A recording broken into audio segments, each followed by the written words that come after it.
Obey, submit. You'd have to go back to a 1980s B movie called They Live and have a pair of these. You don't need to do that anymore to see what's actually going on, not just in your neighbourhood, but across the UK. The truth of the matter is that we have been told what's good for us, what's best for us. Not just that, but we're not even able to vote democratically for what we want. Islington and Hackney rose up against their respective councils last summer and made it quite clear. Hundreds of people attended the demos, thousands of people online. And it's very interesting what the councillors were saying. They were telling us they're not going to change their mind. The decisions had been made democratically, but they haven't. It was consensus decisions. That's a small group of people, small lobbies used to make decisions for everybody. And it's wrong. And that wrong is now being corrected.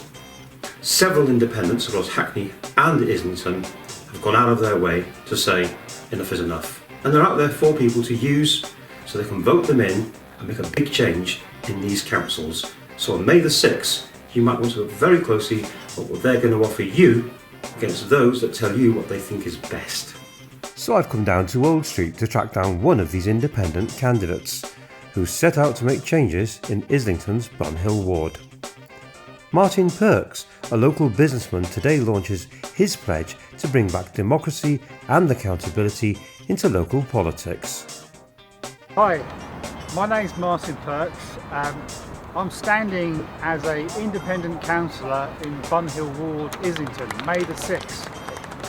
Who am I? I'm a lifelong Democrat. I'm a defender of free speech. I'm a local volunteer, and I'm a resident in Bunhill for 8 years, and I moved over the road to Wharf Road for 2 years. I'm a lover of Islington, central London, and everything this borough has. But why am I standing? Well, one of the reasons is, if you look behind me, Old Street Roundabout. It's a brilliant example of the issues we face in Islington. Consultation took place 2015. Few took part. There was little or no public debate. That now, 6 years later, is a relic. However, the world has moved on. New priorities have taken over, but it's still happening. What happened 6 years ago is still taking place now. It's a symbolic relic of the past, of how change has been imposed upon us from above. If you know what's happening to it, it's going to be akin to a pedestrian theme park. It's no longer a roundabout, it's an oblong shape that you can no longer drive around. Only what it's for is to walk over and for pedestrians to relax upon. But it's like a pedestrian theme park. So it's been plonked in the middle of a major highway thoroughfare, which is really for people like you and me to use to get to work day to day, to go about our everyday lives.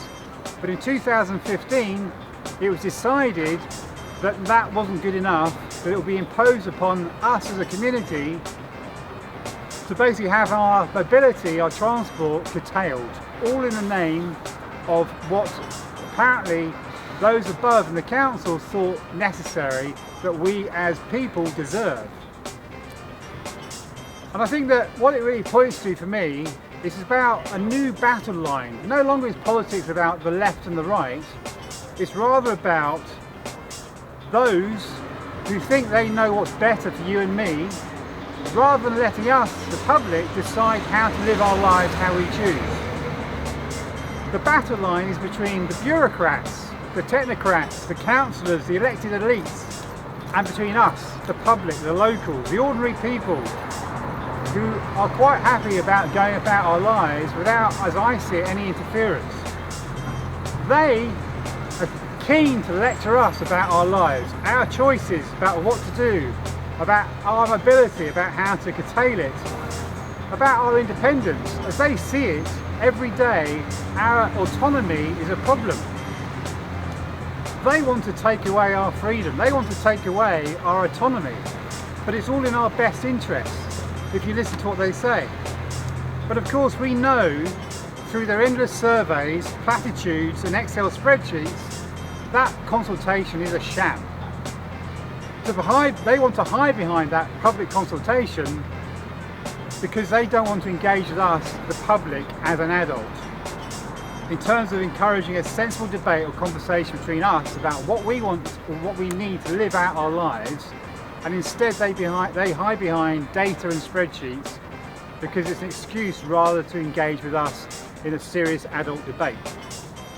But I tell you, as we've seen over the past 12 months, we are very capable of organising our lives ourselves. The COVID support groups all around Islington have been a brilliant example of this, where we've been able to help each other without any interference from officialdom or from the top. It's really about people knowing how to help others in our communities that's actually made the real difference throughout the whole COVID crisis. And I think that's a great example of what we need more of. Less top-down bureaucratic council interference and more space for us as individuals to be able to live out our lives and to decide how we can help each other as best we know. So I think that, as I've already realised as part of this campaign from the past 7 days of preparing for this moment, we already know we have brilliant networks in our communities. We already know we have strong relations and links with each other. And it's actually that we need to build on now, rather than being patronised or lectured to by an elite who's doing everything they can to avoid engaging with us in real public debate. So what I'm about, and other independents like Jodie and Niall as well, is about unleashing that already existing potential among us to start to believe in ourselves again and give each other a real voice, which for too long has been ignored. So I'd like to propose that you vote for me in Bunhill as an independent, a truly independent candidate. I'm not Tory, Labour, or even from my lobby group. I am an independent voice that has been born out of the brilliant protests around road closures and other community spirit and projects that have started to emerge over the past few years. So that's why I want you to vote for me, Martyn Perks, 6th of May, Bunhill. Thank you very much. Well done. With a quick Facebook Live broadcast at the end of his speech, Martyn is joined by St Peter's Ward independent candidate Joe Graber and, for good measure, Hackney's Niall Crowley. One thing is absolutely certain. Following last year's summer of discontent, very fertile seeds were sown, and with this new raft of independent political voices on the rise, all it takes now is for those who want that change is to simply cast their vote on polling day.